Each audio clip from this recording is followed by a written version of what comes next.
new content, that is to create the QR code in Word. How to create the QR code, and I'm writing the text how to create it. See over here, by using this command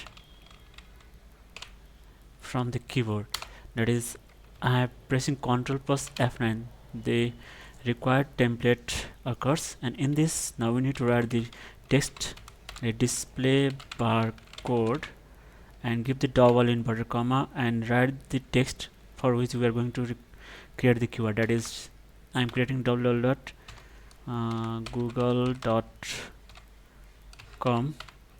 close it and write the keyword /q3, and last is click the F9 button. See over here, our keyword is ready over, and to align it, we can use this alignment to put it in center or left side, again to the right, even towards the right also. Now our keyword is ready. Thank you.